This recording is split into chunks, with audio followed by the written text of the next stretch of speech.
welcome to WashingtonExec's video series. I'm your host, Amanda Ziadeh, and with me today is Bryan Ware, president of the recently launched tech company, Next5. Thanks so much for joining me today, Bryan. Oh, thank you, Amanda. It's glad to be here. Of course. So most of our audience probably knows you for your previous position.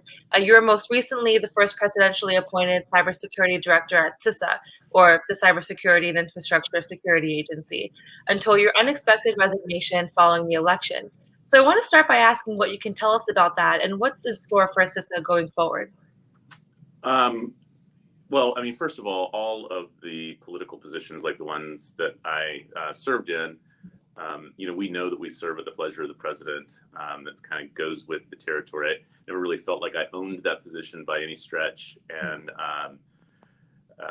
it was the White House's decision that it was time for a leadership change. It was unexpected. I certainly didn't feel like I was done with the mission, or maybe more importantly, transitioning the agency or getting the agency ready for transition to new political leadership.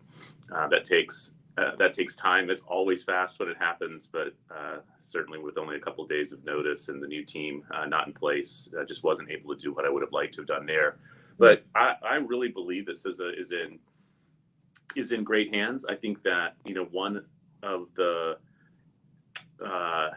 unexpected benefits of my departure and then Chris Krebs' departure after me is that it really put the cybersecurity mission and the work that CISA does, in the mainstream news, in the mainstream media. And I think that those aren't the circumstances I would like for that to have happened, but I think that the topic and the work that they do is so important and so critical that I really believe that additional visibility from everyone, from the American people to the Congress, is going to be a real asset to the new leadership team and to the career civilians that have been there, throughout. All right, wonderful. So, and now we understand you've started a new company, Next5. Tell us about what Next5 is doing and what drove you to that mission. Yeah, thank you. Well, first of all, I'm an entrepreneur at heart. I was only in government for 2.5 years, and the time before that, I was an entrepreneur, a CEO, a founder of a couple companies, and so it was, I had a number of possibilities and opportunities after my time in government, but the thing that just kept calling out to me was going and starting a new business, building a business, building a team, building a product. Those things I really love. My time in government really gave me a unique perspective on what I consider to be some significant national and critical challenges that our country is facing, where we just don't, we're losing a lot of the position that we've had over really the last decades of leading the world in technologies, from internet technologies to manufacturing technologies to biotechnologies, space technologies across the board. And so the idea of Next5, the name Next5, is to really focus on the next 5 years and the technologies that are going to be the most important technologies in 5 years, and helping leading U.S. companies and their investors to identify those technologies, identify growth platforms around those technologies, so that we can really lead and influence the world again in those technologies, and in many cases protect our lead, which kind of does fall back on my cybersecurity background, of ensuring that where we have technology advantages, where we have leadership, that we don't lose those advantages to competitors and adversaries. Right. So you talked about technology. Let's talk about that for a bit. Your focus on emerging technologies. Can you give us an example of what those technologies are and why they're so important? Yeah, so one of the things that I'm doing in Next5 is we're building a business intelligence platform, and part of what that platform is intended to do is to track 12 categories of emerging technologies. So these 12 categories are the ones that our analysts, but also many other analysts, believe are going to be, the ones that are really going to define the things that we're talking about and doing 5 years from now. And so some of those, I think, are pretty current and very, very much things that we're already talking about today. So artificial intelligence, and autonomy or autonomous vehicles, and we'll see those continue to emerge and become more and more important. And similarly, we're talking a lot about 5G. 5G in some ways is here, but the rollout of 5G is going to take a number of years, and 5G is just going to open the door to next generations of communications technology. So, I think those are reasonably well understood, but there's huge opportunities for businesses now, product companies, services companies, even manufacturers to define those technologies even more and the benefits that they're going to bring us. But also in that set of technologies, things like quantum computing, new space and aerospace technologies, and new manufacturing technologies. So there's really a broad spectrum. And I think that, when it comes to space, semiconductors, and some of those related, where there's significant manufacturing components in addition to information technology, those are areas where the United States has lost a significant amount of its ability to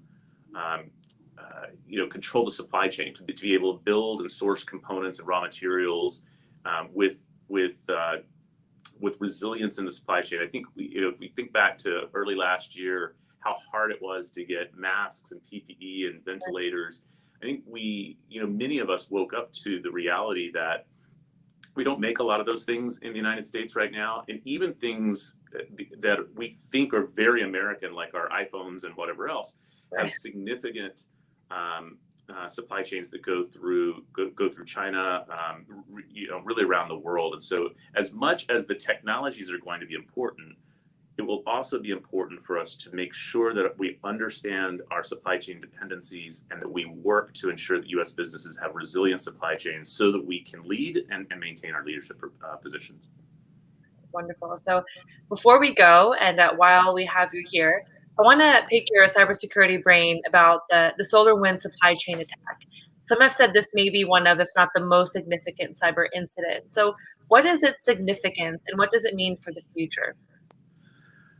Well, I think SolarWinds is significant in quite a few ways, and each of those ways have different implications for our government customers, for software developers, really for all of us. So, the first way, which I think has seen a lot of attention, is that the scope and the magnitude and the duration of this attack, and really attack isn't the right word, this breach, has given our adversary a tremendous window of time and visibility to collect intelligence. We don't know all of what they've collected, and we don't know all of their intentions behind it, but the loss of information and the access that they had for that long period of time is its own real crisis of really phenomenal scope and scale. But I think more importantly than that, because it speaks to the long term for us, our adversary took advantage of several types of vulnerabilities that are not unique to SolarWinds, and really, even in this current incident, weren't just SolarWinds vulnerabilities. There were vulnerabilities exposed in Microsoft Active Directory and other products that are in the marketplace. So I think what that tells us is that we're really going to have to change the ways that we build software. The way that the software was built in this case created and exposed some of the initial vulnerabilities that they exploited. We're going to have to change the way that we buy software. I mean, none of those customers that bought SolarWinds software had the visibility into the security practices of the company, or maybe even prioritized those security practices so that they were holding the company accountable, or putting financial resources behind the safety and security that they would like to have. So the way we build software, the way we buy software, we have very limited, almost no ability to detect this kind of attack. It evaded defenses, it evaded detections of the most prominent commercial products and government programs. It's notable that this incident wasn't discovered by the NSA or by Cyber Command or by CISA. It was discovered by someone in industry. And so we're going to have to find new ways of doing detection so that hopefully when we put all of those things together, we're able to prevent future attacks like this. Because I think when one of these is successful, it shows a path and it emboldens adversaries to go do similar things. And I think that just across the ecosystem, the software to IT ecosystem, it's too easy a target, particularly for a really sophisticated, motivated adversary. Makes sense. Well, thank you for sharing your insights on that with us. And congratulations again on Next5. We look forward to following. Thanks for being here. All right, Amanda. Have a great day. You too.